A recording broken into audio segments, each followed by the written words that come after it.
Hello, everybody, and today on Loudest.in, we have with us a celebrated political journalist, and now she has turned into an author. I welcome you, Seher Zaman.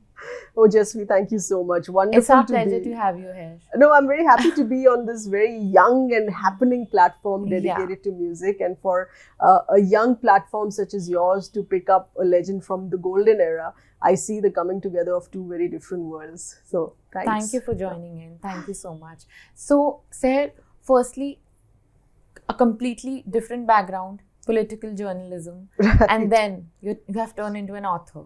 Right. And of course, I think nothing better than Talat Mahmood, the definitive biography. Tell us about the book more. Well, the book is tracing his journey, his iconic life, because he did very pioneering things in his life, both in his personal life and, of course, his contribution to his profession.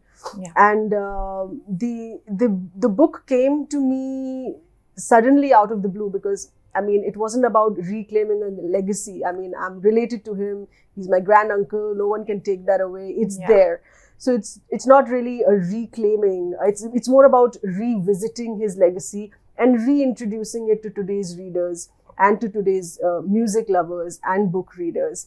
The timing was very nice. I'm glad that it hit my head in the year 2022, where, as a news journalist, you're always thinking of breaking news. So your thinking just gets tuned in that way. Spontaneous. Yeah. And I figured I have 2 years. 2024 was his centenary. Oh, wow. And I figured that I have 2 years to research, write, and release this book to celebrate 2024. So that was the timing, and that happened, and I felt it was very important, and it required me to really work as a journalist, not just as a very emotional story full of affection, but also writing it as a journalist, because you're putting in facts, you're cross-checking facts. You have to be very responsible because you're dealing with the life of a legend, of an icon, someone who's been awarded by the government with the Padma Bhushan. So it meant to be very responsible about his story as well. So as you mentioned that your biography arrives during Talat Mahmood birth centenary, what felt most urgent to reclaim or correct about his legacy today in this time? Right. So like I said, it wasn't about reclaiming. It wasn't also so much about correcting, because there was a lot known about his music and little known about his personal life. So it was essentially more about giving a 360-degree picture of his life, personal and professional, to book readers, to music lovers, and helping people rediscover his genius, of when his life started. It was British India. When he started his career, had his first commercial recording with the HMV. That also was in 1944. It was British India, and the showbiz industry was in Calcutta. Then after independence, everything shifted to Bombay, and that's when Bollywood got established. So it's about, his life was also placed historically very interestingly, because he was a pre-independence celebrity, and then he became a post-independence film star. So it not just catches and tracks the evolution of his own music journey, it catches the evolution of our country's journey as well, our country's birth, independence, and the evolution of our music and film industry per se. So for me, it was very exciting. It covered current affairs of that time, it covered music, and it covered my grand uncle's story. Superb. So you call him a pioneer beyond music. Yes. What's the most surprising, unknown Talat, readers will discover in this book? Well, unknown fact. The unknown, yes. So when you listen to his voice and when you even watch some of his films in which he's acted in, you get the impression, which is the right impression, of course, that here is a person who's very soft-hearted, who's very gentle because of his, beautiful face and soft voice. So this is going to be a very gentle person. But the surprising thing was, and is for a lot of readers to figure in the book, that he was an activist as well, and he was an adventurer. And he wasn't like this really mellow, docile person. He was like full of life, who took up adventures. I'll talk about those adventures when we get into the conversation later, which is about world tours, about activism, which is about the royalty rights for singers. So those are very interesting aspects for people to discover as part of his personality. So as both, a journalist and his grandniece, how did you, balance emotional proximity with editorial distance while, writing about this book, basically? A good question, Ojasvi, and something that I was acutely conscious of while writing the book. So I took a decision that continuously in reminding myself that I have to be true to the story. Because as a journalist, you're always true to the story. Yeah. You're not covering up, you're not deleting, you're not dressing up, you're not fixing. You're really just true to what the story is. Some might think it's a ruthless approach for a granduncle's story, but I think I owed it to people to really give the real picture, whether I was talking about his personal life, whether I was talking about his professional life, and also to give a picture with the responsibility of cross-checking with facts, it won't be fair if an incident has happened in 1955 and I fix it to suit things that it has happened in 1960. Those kind of cross-checking of the timeline and putting things together. So it is a 50% emotional book with a lot of affection and a 50% journalistic book in that sense. That's great. So the book traces, India from pre to post independence. How does, Talat's journey mirror the making of modern Indian cultural identity in today's time? How does his journey mirror the making of the identity? Cultural. So, see, he was one of the pillars of the golden era music and the golden era film industry. And he was the name in laying the foundation stone for establishing our ghazal music industry, apart from films, or away from films, I would say, the non-films ghazal music industry. So it's an interesting journey to track in giving perspective of what the country was going through and how the country was evolving. Because not just Talat Nana, I think all artists of that time, they truly got into the arts for only the love of the arts and the conviction that this is our calling, because it wasn't like a money minting business. They got into it for the love of it. Like today, if an artist or an actor gets in, Bollywood is a very established industry. It's all about business in today's time. Yes, and you can calculate that maybe in life I can calculate these many returns commercially. But in those days, it wasn't an established industry. It was an industry which was also struggling. First, it was struggling to create an identity away from the British. And then it became an industry which was helping in building a new country's identity in the arts and music. So his journey is very closely associated with the country's journey of setting up our music and our films and our business, our showbiz. Yeah, you're right. So as you mentioned about the business aspect, so I think he was the among the first to fight for singer royalties. Royalty rights, yes. Why hasn't that part of his legacy received as much as attention as his music? So I think the thing about the legacy is that there has to be someone talking about it.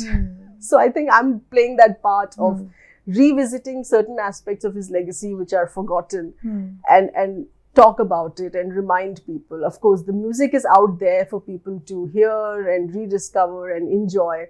But these steps that he took in life need to be spoken about and put on record. So I would say the first to stand up for royalty rights in an official capacity.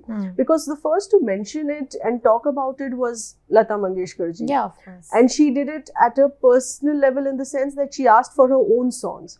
So when Talat Nana took over as the chairperson of the Playback Singers Association, he took it up officially as a collective drive for everyone. So that's when his colleagues, Lata Mangeshkar ji, Mukesh ji, Mohammad Rafi Saab, Asha Bhosle ji, Kishore Kumar, they all joined in as a collective force because he took it up in an official capacity.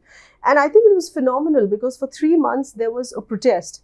The singers protested. For 3 months, recording studios were shut. They refused to sing. So filmmakers, film distributors all got very worried that this is now taking a serious turn.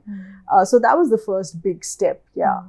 So you mentioned about, Lata ji and I think his co-colleagues, his friends, his colleagues, well-wishers and everything. So how was his relationship with them? Did you mention that in your book or anything? Yes, about the collaborations he had among the songs. So tell me about it. Well, he had a very close friendship with Mukesh ji. Okay. And to the extent that, this is a generation we're talking about who were very honest to their arts, in the sense in being very critical about themselves as well. So if they understood that one particular song suits another person's voice, that song should be given to that person instead of hogging it yourself. Even though it's very generous for an artist to do that, because artists are always struggling. Whether you're successful or not, an artist always goes through that struggle. Okay, agla kaam kab aayega? Kaam aayega bhi nahi aayega? Am I going to become a flop and be forgotten? When could be the next hit? So in terms of friendship and partnerships and bonhomie between colleagues, I think it was so positive in the golden era. And one particularly touching collaboration, example, so to say, in terms of friendship that I've mentioned in the book as well, is that he was the established voice for Dilip Kumar. So whichever songs had to be sung in Dilip Kumar films were sung by Talat Mahmood. So that had become one of the first established singer actor. Take two. So that had become one of the established singer-actor partnerships in the film industry. So there's this film Madhumati by Bimal Roy, which was a Dilip Kumar Vijayantimala film. And of course, the whole album was given to Talat Mahmood Saab for singing, for playback singing to Dilip Kumar. But at that time, his friend Mukesh ji was going through a very difficult patch. Like I say, an artist is always struggling. Of course. So Talat Nana told Dilip Kumar Saab and Bimal Roy Saab that I want you to give this entire film album, which I'm going to sing, I want you to give it to Mukesh ji, because he needs it right now more than me. So that was, and that was, of course, cross-checked. That kind of sacrifices we do for our friends. That's true, yeah. And it wasn't ever spoken about in public, because this was as a personal gesture for a friend. So I was wondering whether it should come out in the book, in my book, or not. But thankfully, when Bimal Roy's film Madhumati was being celebrated as 50 years, Bimal Roy's daughter wrote a film on Madhumati. And she mentioned that first in the book, about how the film was given to Mukesh ji. So I felt more comfortable talking about it. Otherwise, it was a story in the family that we never really spoke about outside. But these are lovely examples of partnerships and friendships, which are very heartwarming if you read in the book. Yeah, very well said. So Talat Mahmood was called the, Frank Sinatra of India. Yes. Yeah. So what did that global, comparison actually, mean in the context of 1950s world tours and concerts? Right. It immediately put him at a pedestal of being a global name, because if in the 50s, he started his world tours in 1956. And when I talk about being adventurous in nature, that's a streak of adventure, because from India, he was the first singer ever. That's what I mean by saying adventurous about nature, because in India, he was the first ever singer to start world tours. Before him, no other singer was doing world tours. So in 1956, he had his first world tour. And when you're traveling across the world for a new country like India, when you're going to Europe, when you're going to UK, you're going to America, and other African nations as well, it immediately kind of makes a connect. Who Talat Mahmood, which film industry, from where, which language.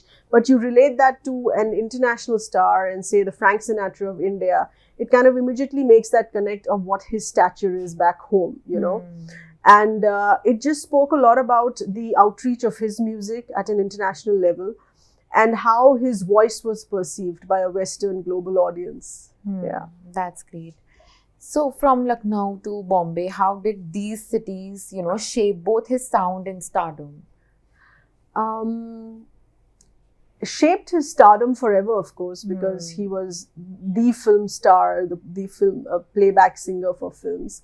Lucknow, I would say, shaped him in terms of establishing himself as the one and only ghazal singer of his generation, and then becoming the person who single-handedly established the ghazal music industry for the Indian subcontinent, by which I mean is India, Pakistan and Bangladesh. He was the ghazal singer for all these three countries. So that he gets from Lucknow, because that is where that shaped him in understanding Urdu poetry, in Urdu literature, in ghazal gaiki.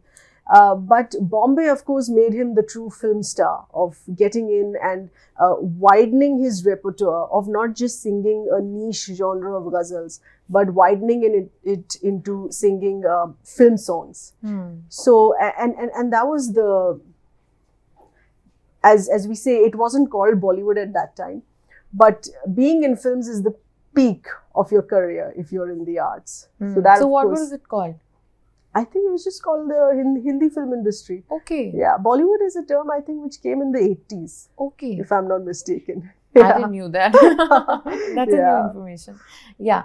So, as you mentioned about the, ghazal industry. Yes. So, his influence, spans generations of ghazal, greats.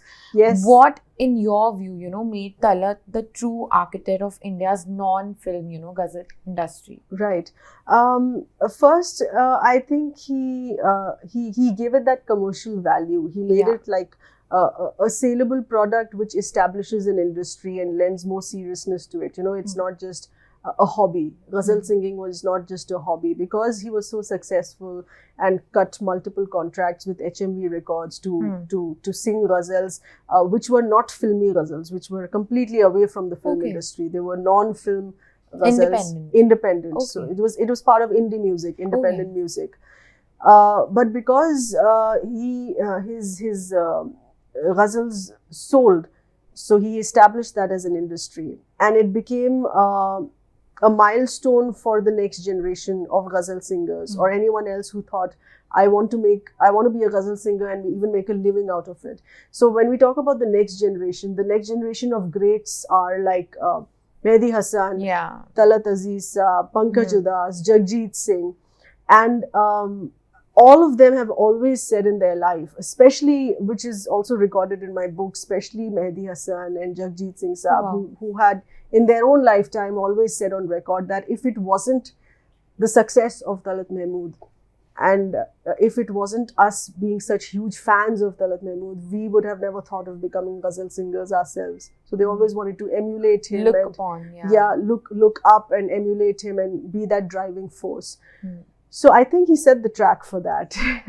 So his ghazals were completely independent? Yes, some of them were filmy ghazals, of course, because ghazal singing was also briefly a part of film style and film songs as well. Like songs of the film Mirza Ghalib or songs of the film Jahan Ara. A lot of these have songs which are in the style of ghazals. So there are filmy ghazals as well that he has. But a larger body of his career of independent indie music, which we now say is indie music, are the non-film ghazals. Okay, that's great. Yeah. Superb. So the book has already, moved beyond print into theatre and music. Why do you think his story translates so powerfully across, formats? For that, I'll give credit to my book.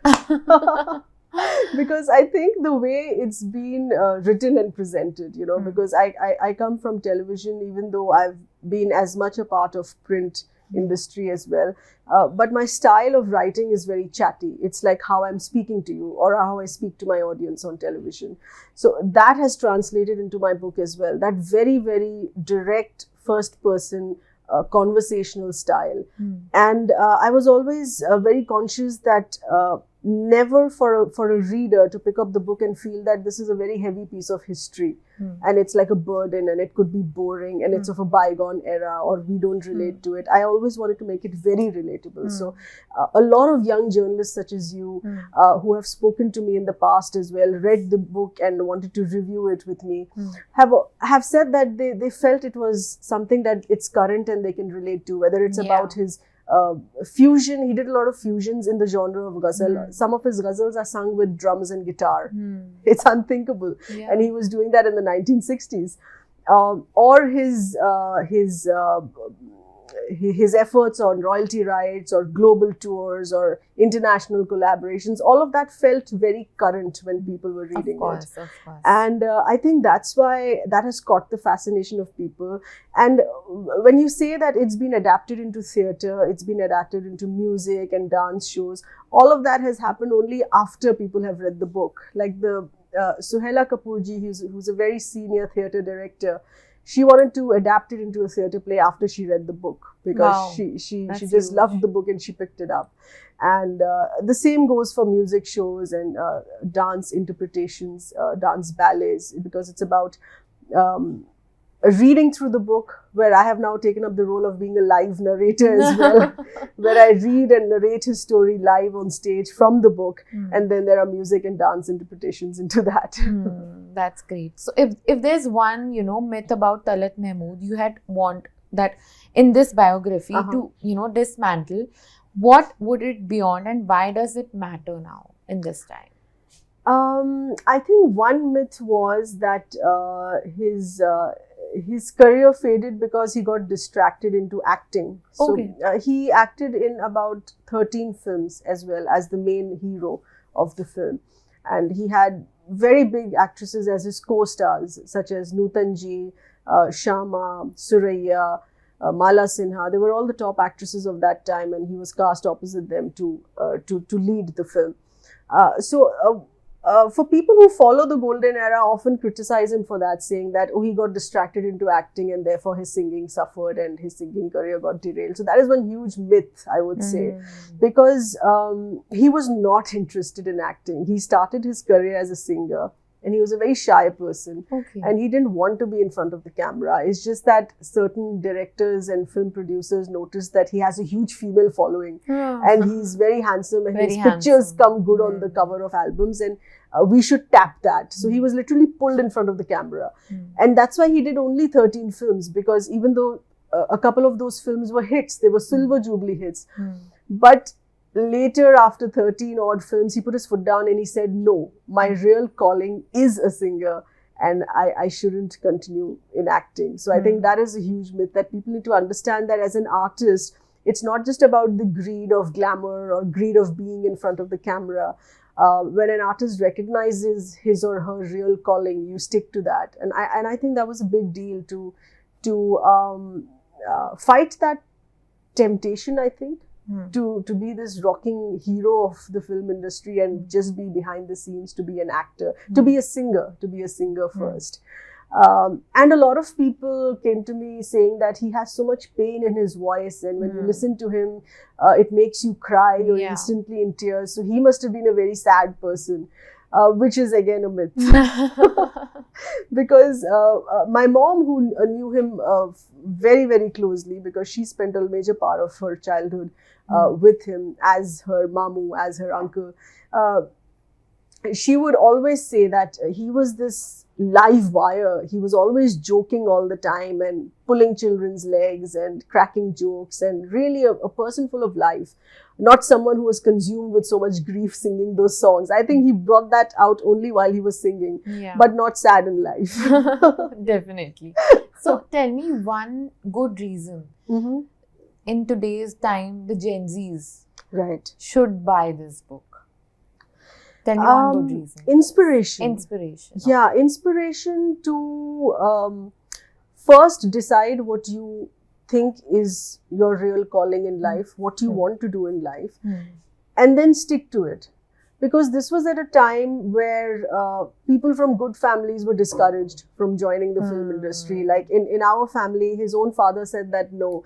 They used to have a lot of music baithaks, shairi and mausiqui ki baithak. They would have it in their own house, because we were promoters of arts. So a lot of singers and poets would come to our house, his father's house, my great-grandfather's house, and promote the arts.